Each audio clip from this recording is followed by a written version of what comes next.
रविवारी दिवसभर कोसळणाऱ्या मुसळधार पावसामुळे लांजा तालुक्यातील काजळी नदीला प्रचंड पूर आला असून पुराचं पाणी आंजणारे येथील पुलाला चाटून जात असल्याने मुंबई गोवा महामार्गावरील वाहतूक दुपारी 3:30 नंतर बंद करण्यात आली।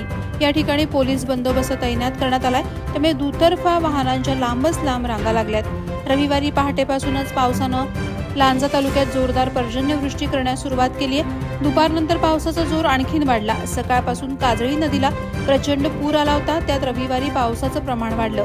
पुराचं पाणी आंजणारी पुलाला चाटून जात होतं, त्यामुळे सुरक्षिततेच्या दृष्टीनं मुंबई गोवा महामार्गावर वाहतूक थांबवण्यात आली।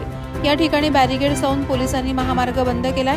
महामार्ग बंद करण्यात आल्याने महामार्गावर वाहनांच्या रांगा लागल्यात। सायंकाळी 3:30 नंतर काजळी नदीच्या पुराचं पाणी पुलाला चाटून जात होतं, त्यामुळे सुरक्षिततेच्या दृष्टिकोनातून मुंबई गोवा महामार्ग 3:30 नंतर बंद करण्यात आला आहे। प्रहार डिजिटलसाठी संतोष कोत्रे, लांजा।